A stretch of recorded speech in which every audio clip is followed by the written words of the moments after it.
Ayan guys, nandito na tayo ngayon sa ating Chrome. I-search lang po natin sa Google yung National Police Clearance. Ayan.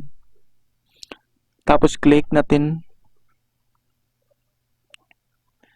Yun din yung pinaka-first dyan na lalabas. Yan ang pinaka-legit na site ng National Police Clearance System. Ayan. Pag na-click po natin yan, mapupunta tayo sa mismong website na National Police Clearance System. Tapos mayroong dalawang pagpipilian dito, yung register at saka yung login. Pag nakagawa na kayo dati ng account, piliin natin yung login. Tapos i-type lang natin yung ating username at saka password. Then kung wala pa, ito yung ituturo natin ngayon. Click lang po natin yung register. Ayan, para makagawa po tayo ng bagong account. Ayan, after natin may click, mapupunta na tayo dito. Tapos kailangan lang po natin yan i-check yung mga box na yan. Dahil pag hindi po natin i-check, hindi po tayo makaka-proceed sa next step. Ayan, yung mga agreement. Next. Ayan, check. Renewal, validity clearance, check. Tapos nandyan yung mga ID po na ina-accept nila. Na kailangan may dala po kayong dalawang to valid ID kapag pupunta na kayo mismo dun sa office nila para i-claim yung National Police Clearance. Tapos after natin may-click yung agree, ayan, mapupunta na tayo dito sa new application registration form para fill upan ito. Ayan, una pong ilalagay natin dyan yung ating Gmail account or Google account. Ayan, make sure na active po yan. Dapat active po. Tapos yung password po na ilalagay dyan ay yung password nyo na ngayon para sa inyong registration ng National Police Clearance. Kailangan big letter, tapos 8 characters, tapos mayroong numbers. Ayan. Tapos dyan yung ating first name. Ayan. Tapos middle name. Then yung last name po natin. Kung kayo po ay mga junior, ayan dyan. Dyan po. Sa qualifier nyo ilalagay. Pero kung hindi naman, huwag nyo nang baguhin. Yan, yung gender.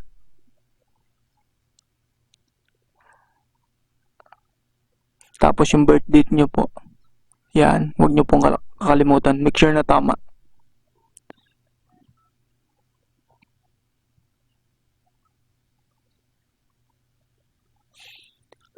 Ugaliin po natin na pagkatapos natin mag-fill up, lagi po natin i-check kung tama po lahat ng ating mga pinalagay kasi para iwas po magkamali. Ayan. Tapos ayan, pagkatapos click lang natin yung register, tapos save. Kanina naalala nyo, di ba? Mayroon tayong nilagay na Gmail account tsaka password, yung 8 characters tapos combination ng letters at tsaka numbers. Ayan. Yan lang po ang ilalagay nyo dun. Tapos login. Pagkatapos mapupunta tayo dyan sa next step. Ayan. Please complete your profile. Kailangan natin kumpletuhin dyan. May panibagong pipill upan tayo dyan. Pagkatapos ito naman yung inyong birth cert registration number na makikita nyo sa inyong PSA birth certificate. Ayan.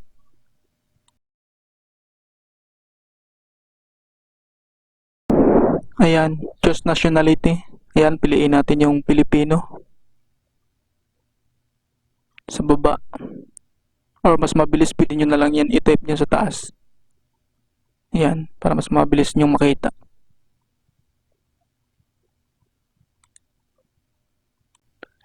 Tapos ang next ay ang inyong birthplace. Ayan, search nyo na lang din para mas mabilis. Tapos yung susunod dyan ay ang inyong contact address. Ayan. Sa akin yung nilagay ko dyan ay yung aking permanent address.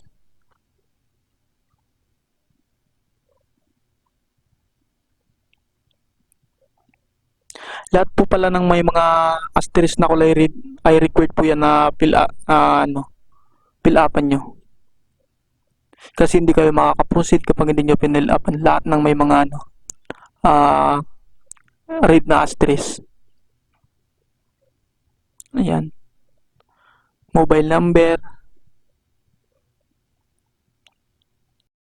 Makikita natin yung telephone number dyan. Walang nakalagay na asterisk na kulay red.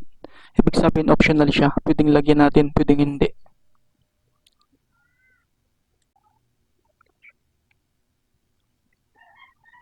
Ayan. Pagkatapos niyan ay mapupunta na tayo dito sa other information. Yan yung ating timbang, yung ating tangkad. Dito sa choose your complexion. Usually pag Pilipino kasi brown. Kaya mas pinili ko na lang yung brown. Tapos sa timbang at saka tangkad naman yung hinahanap dyan, yung centimeter at saka yung kilogram. Ayan.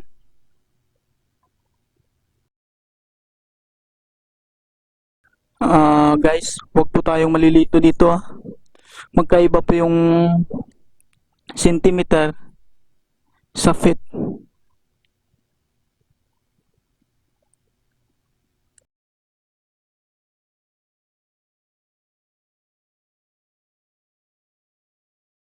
Tapos dyan, choose your blood type.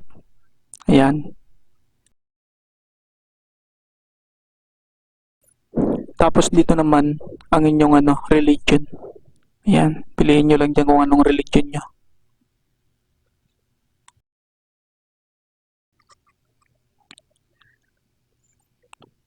Pagkatapos after nyan, ay proceed na tayo dito sa ating educational attainment. Yan, dyan. Piliin nyo lang dyan kung college graduate or high school. Ayan, nandyan na po lahat.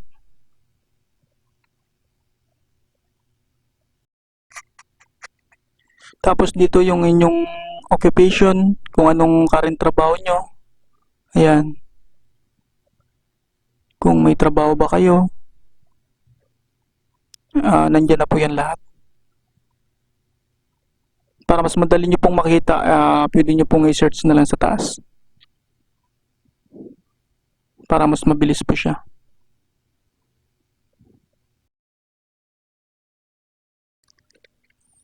Pagkatapos after po nyan, proceed na po tayo dito sa baba sa ating family background po. Ayan. Ilagay lang po natin dyan yung pangalan ng ating tatay, yung middle name niya, at yung kanyang last name po. Ayan.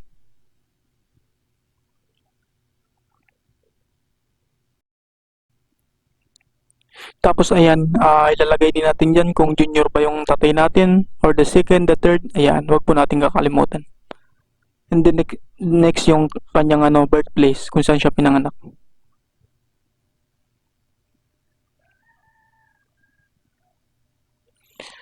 Tapos proceed na tayo dito sa baba sa ating nanay na naman. Yung ilalagay po natin yung pangalan, ibig sabihin mother's maiden name, ibig sabihin yung pangalan nung dalaga pa siya, nung wala pa siyang asawa. Ayan.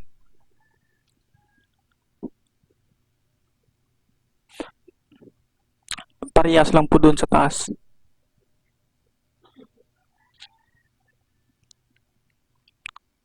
Pangalan, yung kanyang middle name nung dalaga pa siya, tapos yung kanyang apelyido. Tapos ganun din, choose qualifier, check nyo. Tapos yung kanyang birthplace, ayan.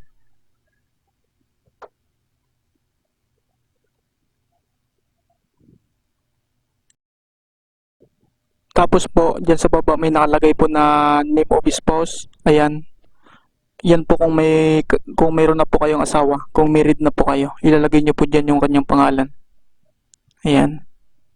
Nandiyan na po tayo sa last part. Pagkatapos nyo yan, balikan nyo po lahat ng mga pinilapan nyo. Ayan, titignan nyo, i-check nyo talaga kung tama lahat yung mga pinalalagay mo. Kasi mahirap po talaga magkamali. Tapos pag okay na lahat, save profile nyo lang. Tapos ayan, nandiyan na tayo. Ibig sabihin success na yung yung ating nagawang account sa National Police Clearance System. Ayan guys, natapos na tayo ngayon sa paggawa ng account. Yung susunod nating video ay kung paano na naman mag-appoint gamit ang account na to dahil kailangan natin mag-appoint para makakuha ng National Police Clearance sa PNP. Ayan, at kung paano din makakabayad through online. Maraming salamat po. Huwag niyo sanang kalimutang mag-subscribe at i-like itong video na to. Maraming salamat po ulit. God bless.